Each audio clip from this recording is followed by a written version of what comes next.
Olá, seja bem-vindo a mais um programa Transparência. Nós estamos gravando esse programa hoje, dia 27 de abril, e o nosso vereador convidado é o André Luiz. Tudo bem, André? Olá, Sérgio, tudo bem? Aline, Tarlá, é um prazer voltar mais uma vez ao Transparência. É isso, comigo, como o vereador já falou, Aline Matos e o Marco Aurélio Tarlá. Tudo bem? Tudo bom, obrigado por convite. Vereador, é uma prestação de contas essa nossa volta aqui ao Transparência, agora no PTN.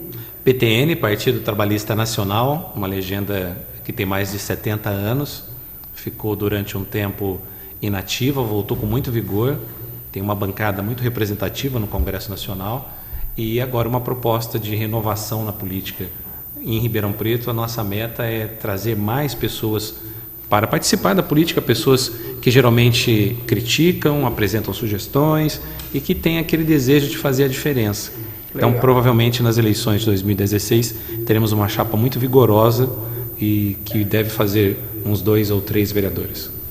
Vamos lá, Marco. Vereador, o senhor é um parlamentar que milita muito na área das minorias, né? Fala muito aquelas pessoas que se sentem, vamos dizer, pormenorizadas.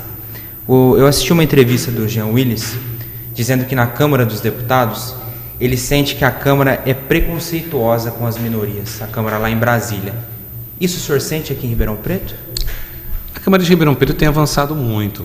A diferença da Câmara de Brasília é que ela tem bancadas, tem a bancada da bala, a bancada do agronegócio, e existe um estudo na Câmara Federal que fala que os parlamentares são pessoas da cor branca, pessoas com mais de 56 anos, milionários, e que ela tem uma tendência conservadora.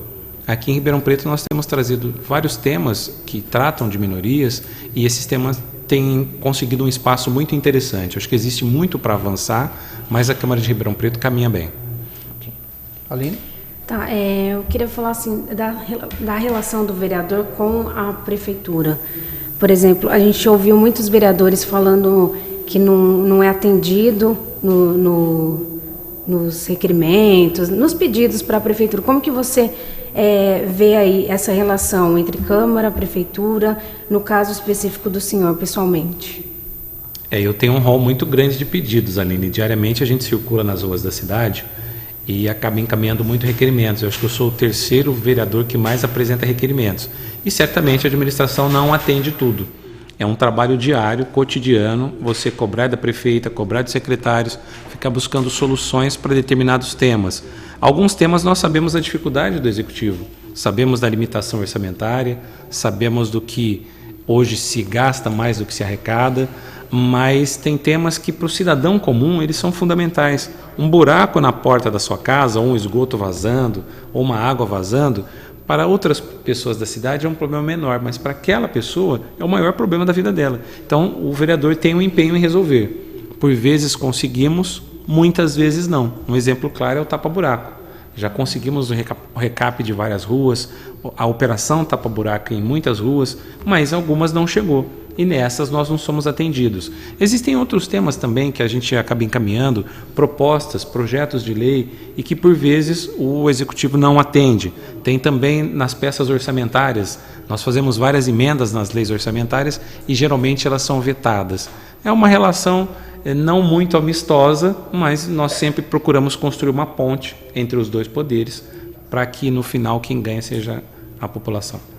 Eu pergunto isso porque assim, eu estava vendo em alguns projetos de lei do senhor, tem um projeto que dispõe sobre obrigatoriedade da existência de cadeiras de rodas no interior de estabelecimentos, né? Já é lei. Já é lei. E eu nunca vi.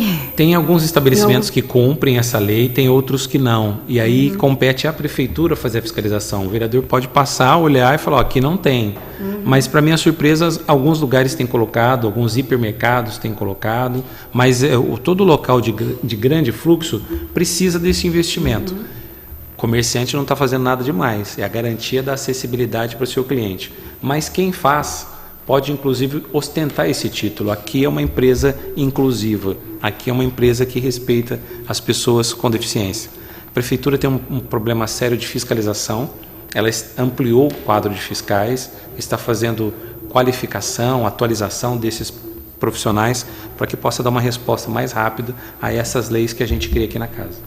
Vereador, deixa eu fazer agora uma parte aqui. Eu acho que todo empresário gostaria de perguntar isso, embora eu não seja empresário, mas ouvindo vocês aqui.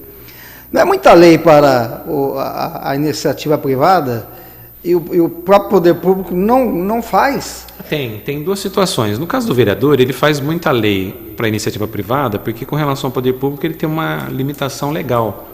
Você não pode fazer nada que gera gastos ao município. Se você falar assim, tem uma lei, fica a prefeitura obrigada a colocar cadeira de roda em todas as escolas.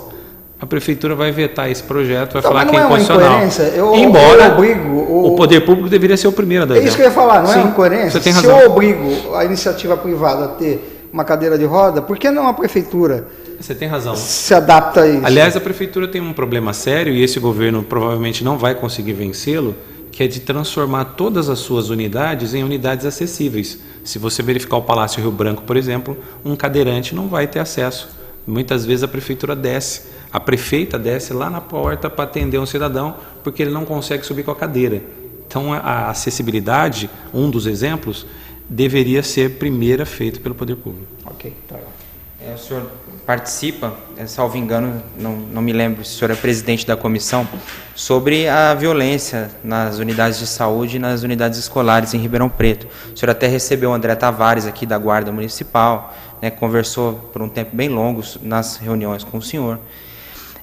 A gente pode observar que, infelizmente, nessas unidades de saúde e nas unidades escolares, é preciso colocar concertina. Até alguns vereadores até comentaram isso, mas pode reforçar a segurança. A gente está muito distante de um futuro melhor em relação à cultura do brasileiro, porque você precisar colocar concertina em escola, em unidade de saúde, a gente tem muito que avançar, não é, vereador? As nossas escolas, principalmente na periferia, nos modelos antigos, elas tinham cerca de arame. Com o passar do tempo, colocaram muro. Depois subiram o muro. Aí chapiscaram o muro. Agora colocaram serpentina. E já ligaram o alarme. Eu sou de uma geração em que a escola era considerada um templo. Você ia ao templo no domingo, mas durante a semana você tinha aquele templo do saber. Todo mundo respeitava a escola. A unidade de saúde era um local quase sagrado, tanto que tinha a imagem de uma enfermeira com o dedo colocado sobre a boca, pedindo silêncio, e ela usava, a saúde usa uma cruzinha, que remetia a uma santidade, a uma pureza do ambiente. Hoje o cidadão comum, não todos, é claro, não vamos generalizar, mas ele tem um entulho na casa dele, ele vai lá e joga na porta da escola.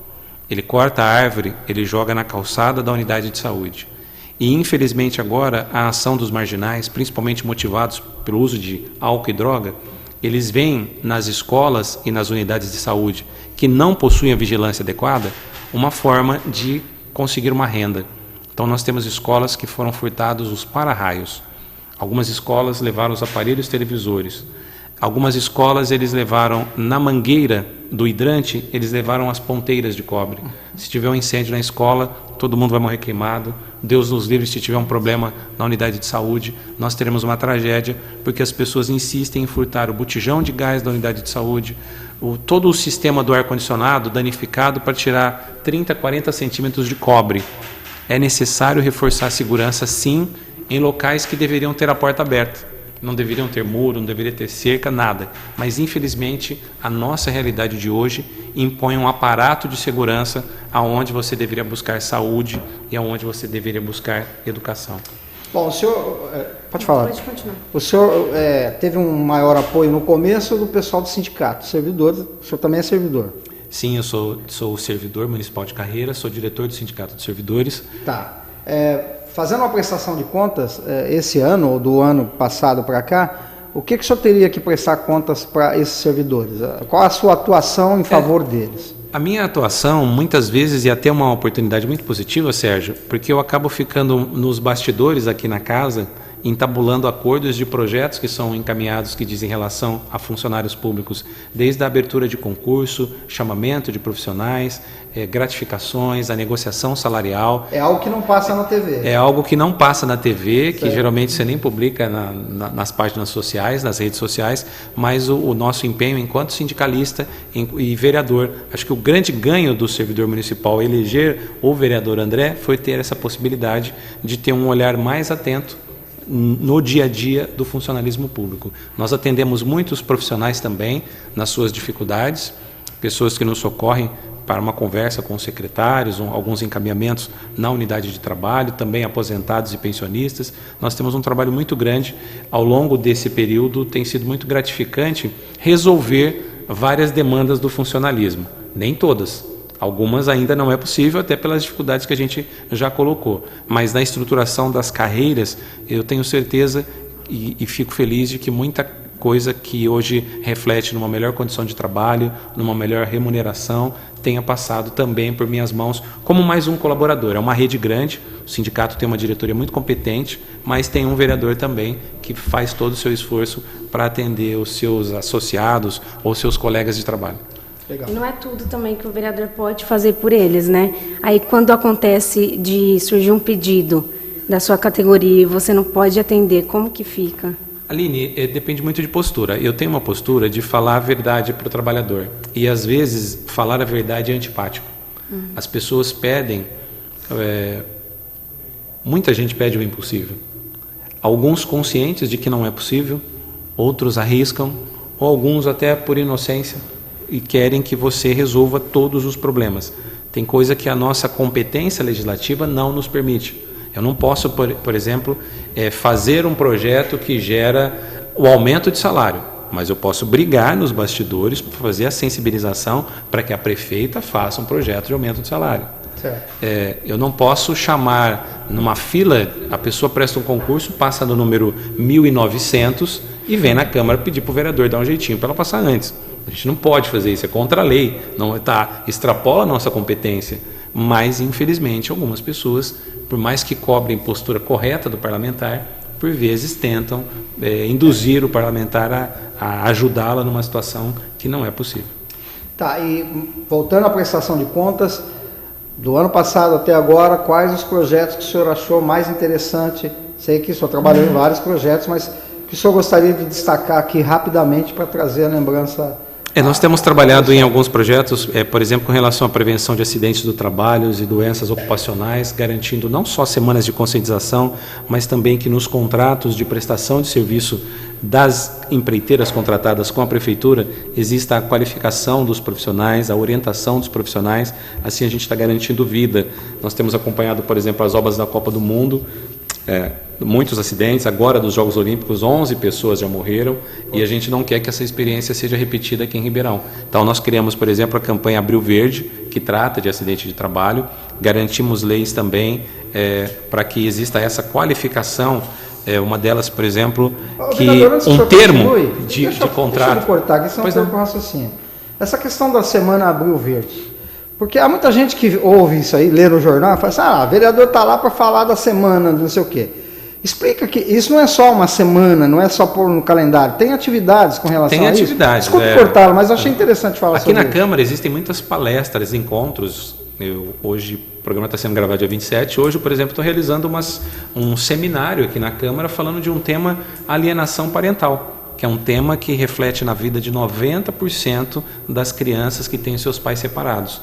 Então, o vereador é provocado por alguém da comunidade, uma pessoa falando, André, esse é um tema importante que precisa ser melhor debatido. Certo. A Câmara traz à sua casa, a Casa do Povo, um juiz, psicólogo, professor universitário, advogado, a sociedade civil em geral, para debater esse tema. Então, quando algum vereador propõe o controle ou a divulgação, por exemplo, com relação a uma doença, é importante, porque aquelas pessoas que estão na ponta sentiram a dificuldade de não ter uma conscientização, não só da população em geral, mas dos servidores, dos profissionais da saúde, com relação àquela determinada doença. Eu brinco que é uma Câmara que está ficando colorida, porque a cada mês tem uma cor e uma campanha. Mas isso é positivo, Sérgio, isso é informação. E muitas vezes o nosso povo sofre pela falta de informação, pela falta de conhecimento. Okay. Sim, o senhor tem acompanhado aí a internacionalização do aeroporto Leite Lopes, né? Várias reuniões já foram feitas, algumas em São Paulo, também aqui. Na verdade, esse programa é para a gente perguntar aquilo que a população gostaria de perguntar. Isso. Por que demora tanto para sair? Puxa vida, que legal. Você esteve conosco em São Paulo e Brasília e você percebeu como que é o jogo de empurra. Se a nossa seleção brasileira tivesse pessoas como as pessoas que estão no governo estadual e federal, talvez o time fosse campeão, porque um toca a bola para o outro joga a bola para o outro, joga a bola para o outro, e nós, enquanto vereadores, fomos lá fazer cobrança, cobrando do secretário da Aviação Civil, e aí essa mudança que o país está atravessando lá também mudou o secretário, cobrando do secretário estadual de logística, que agora também mudou o secretário. Então a agenda nacional e a agenda estadual tem prejudicado muito o nosso aeroporto, mas só existe um consenso. As 3 esferas de governo reconhecem que Ribeirão precisa urgentemente do seu aeroporto internacional. Mas demorou 20 anos para reconhecer isso, né? Demorou também porque no passado, Sérgio, fizeram um acordo que, até no passado, prefeitos, vereadores aqui de Ribeirão fizeram acordo que não podia ampliar o aeroporto. Agora a cidade percebeu da necessidade de ampliar. Eu defendo a ampliação, a internacionalização, é claro, respeitando as pessoas que moram no entorno, garantindo que elas tenham segurança e aquelas que eventualmente sejam removidas, que tenham indenizações e moradia com dignidade. Eu tinha cortado o senhor aquela hora, o senhor parece que ia falar alguma outra coisa, de algum outro projeto. Eu estava listando, na verdade, Sérgio, eu até fiz uma Vamos voltar lá, cola, me permiti fazer uma cola, porque nós apresentamos muitos projetos aqui, e esse era com relação a um compromisso que todas as empresas que vão prestar serviço em Ribeirão Preto devem ter com a agenda do trabalho decente. Infelizmente, o Ministério Público do Trabalho, e eu, como sindicalista, acompanho isso muito de perto, nós temos localizados em algumas cidades situações de trabalho análogo ao trabalho de escravo, pessoas trabalhando sem registro em carteira, em condições subhumanas, sem a remuneração devida, e é importante que o município fique atento, porque por vezes você contrata uma empresa para realizar uma obra, você paga para a empresa, mas a empresa não paga para o trabalhador. Então, dentro das funções fiscalizatórias do vereador também, essa é uma delas. Queria saber o que o senhor tem sentido aí, qual o reflexo que o André Luiz da Silva, vereador de Ribeirão Preto, tem sentido com a crise nacional, crise política. A crise política é extremamente preocupante, eu sinto um desânimo da população, a população foi às ruas cheia de esperança de mudança, mas não entendeu como seria processada essa mudança. Hoje nós temos pessoas gritando que se trocar a presidência da República está tudo resolvido, porém a votação do processo de impeachment, o acolhimento do processo de impeachment na Câmara dos Deputados mostrou uma face muito triste da política. As pessoas não se sentiram representadas por aqueles parlamentares, principalmente pela forma como os votos foram manifestados e também porque pessoas que até ontem eram os melhores amigos do governo se colocam como ferrenhos inimigos. Pessoas que ocuparam ministérios, de repente, votam como se também não fossem responsáveis pela situação, pelas coisas acontecidas. Creio que nós devemos colher essa oportunidade para uma mudança, mas uma mudança de verdade. Uma mudança não só da classe política, mas também do eleitor. A gente não pode mais aceitar essa troca de favores ou essas compras e vendas. O cenário não é positivo.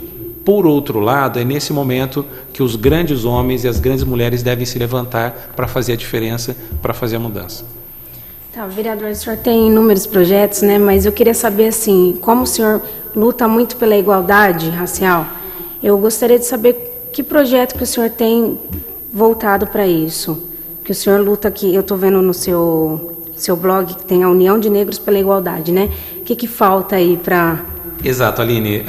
O primeiro desafio, e aí quando o Taylor perguntou das lutas pelas minorias, o primeiro tema que eu trouxe à casa foi o da visibilidade das pessoas da raça negra.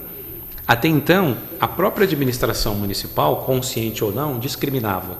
Nas peças publicitárias da TV ou de jornais, de revistas, quando falava do município, nunca aparecia o elemento negro, como se não existissem negros em Ribeirão Preto. A Câmara já faz diferente, a Câmara contempla sempre a proporcionalidade nas suas divulgações e eu fiz uma lei garantindo isso. A última foi a do acesso ao serviço público. Nós garantimos aqui no município e depois o governo federal também já fez, durante 10 anos, as vagas proporcionais para negros afrodescendentes. Acho que foi uma grande conquista. Mas também na área da saúde, Aline, nós trouxemos a discussão porque as pessoas de origens diferentes, por exemplo, os afro-brasileiros, eles possuem algumas doenças que outros grupos de pessoas não possuem. E nós levamos a discussão através de leis para a saúde, para que o médico, ao atender uma pessoa da raça negra, saiba que aquela pessoa ou o filho daquela pessoa pode ter, por exemplo, anemia falciforme. Tem uma tendência a ter diabetes, pressão alta. Então, trombose, são cuidados que o profissional precisa ter. Embora todos sejam iguais perante a lei, a forma de tratamento deve ser mais atenta ao tratar determinado tipo de profissional. E trouxemos também discussões nacionais. Uma delas é que existe uma estatística que a população negra merece dos profissionais uma atenção menor do que os outros, inclusive no tempo de consulta. Quando você traz esse tema, coloca esse tema para debate, traz a consciência dos profissionais da saúde e também dos pacientes, você colabora para essa tão chamada igualdade racial. Última pergunta do Tarla. Sim, o vereador é o legislador e também o fiscal do executivo das ações da administração. Como fica o caixa de Ribeirão Preto para a próxima legislatura? O Caixa da cidade de Ribeirão Preto, pela peça orçamentária que chegou na casa essa semana, nós ainda não tivemos acesso às informações, percebo um orçamento mais conservador, provavelmente seguindo o mesmo padrão de 2016, um crescimento pequeno. Alguns remanejamentos, percebi um pequeno aumento para o esporte, uma redução drástica no turismo, saúde e educação continuam puxando o carro-chefe, mas a administração precisa de uma criatividade, primeiro para gastar menos, sem prejudicar os atendimentos. E isso passa, inclusive, pelo corte de cargos em comissão que não tem vínculo. Pessoas que entram por outra porta que não seja a porta do concurso público. Passa também por uma criatividade, uma eficiência maior na cobrança. Muitas pessoas devem tributos para a administração pública. O equilíbrio das contas vai ser fundamental para que o próximo prefeito ou prefeita consiga caminhar, porque a demanda de Ribeirão é muito crescente. A cada dia chegam pessoas novas, a saúde exige muito. Hoje a lei manda gastar no máximo 17, Ribeirão já gasta mais de 23, na educação gasta os 25 de lei, então acaba sobrando poucos recursos para investimento. O próximo prefeito vai ter muito trabalho, a próxima Câmara também deve ter muita serenidade, e se eu estiver por aqui, vamos cumprir esse papel. Bom, aí saiu no jornal que a prefeitura tem devedores aí que pagariam o ano todo de orçamento. Por que a prefeitura consegue cobrar o pequeno e não consegue cobrar o grande? Quer dizer, sempre o pequeno paga o pato. O grande geralmente ele tem mecanismos, por exemplo, um banco ele tem um escritório contratado só para não pagar imposto. Aliás, se você ligar o rádio, tem algumas propagandas de empresa dizendo não pague imposto, nos procure. É uma coisa interessante, a resistência que alguns empresários têm no pagamento de tributos municipais. Mas a máquina arrecadatória da prefeitura também precisa de um aperfeiçoamento. Dos últimos anos para cá, deu uma melhorada, inclusive com relação à remissão. As pessoas sabiam que teriam anistia em dezembro, então ninguém pagava imposto. O cidadão, principalmente quem tem muito, ele aplica, ele faz negócio com dinheiro, no fim do ano vinha uma anistia, ele é lá e quitava. Ao apontar que não faz mais isso, o governo foi mais atencioso com as contas. E também as cobranças judiciais. Ribeirão inovou, começou a cobrar em cartório, isso acabou melhorando. Mas mesmo assim, ainda é muita gente que deve para a prefeitura. Então, mas volta a falar. Aliás, é um ciclo vicioso. A prefeitura deve para o empresário que prestou serviço e, do outro lado, empresários e cidadãos comuns que não pegam a prefeitura. Que tal a prefeitura fazer a mesma coisa que os bancos? Não pagar os bancos, por exemplo? Eu até entrei com uma proposta de compensação de créditos. Eu não consigo entender. Esse país não é um país sério, me desculpe. Você quer ver um exemplo, Sérgio? Tem servidor público que ele tem dinheiro para receber da prefeitura. E nós já sugerimos, o governo não adotou essa prática ainda, aí ele tem que pagar a casa da Coab dele, ele tem que pagar o IPTU dele. Por que não compensa? Olha, então, mas se ele não o pagar, prefeito, ele perde a você casa, me né? deve tanto, então compensa aqui do que eu te devo. Essa forma de compensação seria possível, infelizmente ainda não foi implementada. Então, eu sou a favor, já que a prefeitura não recebe dos bancos, também não paga os bancos. Aliás, a lista de ISS dos bancos a prefeitura agora tem cobrado com mais vigor. Eu já fui do extinto Tribunal de Impostos e Taxas e eu lembro que sempre tinham grandes escritórios de advocacia fazendo a defesa ferrenha dos bancos, o governo estipulava, você tem que pagar uma taxa, por exemplo, para atualização do cadastro. Tinha uma lei determinando isso. O banco ia lá e mudava o nome, não era atualização do cadastro. Era cadastro novo, mudava o nome para não pagar o imposto. Aliás, é uma luta muito ferrenha cobrar das instituições financeiras nesse país. Bom, eu Posso fazer mais uma pergunta? As redes sociais, elas trouxeram alguns benefícios. Uma delas é que a informação não fica na mão de um grupo, enfim, essa informação passa por várias pessoas. Porém, trouxe também vários especialistas. Todo cidadão agora é advogado, juiz, político e tal. E como é que vocês estão recebendo essa nova era aí? Porque vocês sofrem bastante. A gente vê nas redes sociais, todo mundo xinga muito vocês porque eles são especialistas, eles sabem como funciona a Câmara, aí chega aqui e não sabe nada. Como é que vocês reagem com o município? É muito interessante, assim? Sérgio. Eu, por exemplo, eu gosto de frases, citações. Eu leio alguns livros de citações. O Sérgio Figueiredo citou a frase tal.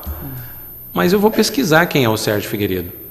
Tem muitas pessoas que reproduzem ideias, conceitos de algumas pessoas que não sabem nada, que não conhecem nada, desenvolvem umas teorias totalmente estranhas. A rede social é fantástica, ela é maravilhosa, ela possibilita o acesso, mas ela possibilita também a informação equivocada e ela possibilita a cultura do ódio. Tem algumas pessoas que simplesmente têm ódio. Elas têm ódio dos cantores, dos atores, dos atletas, delas mesmas, mas principalmente dos políticos.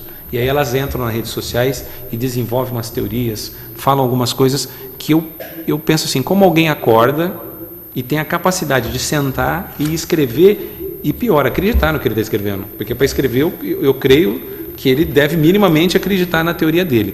Por isso que todos nós aqui utilizamos redes sociais, eu tenho Facebook, tenho site, mas tenho muita cautela e por vezes fico muito triste em ver algumas expressões que eu vejo, alguns comentários maldosos, pessoas que não te conhecem e que fazem um julgamento precipitado, ou pessoas que cobram determinadas situações.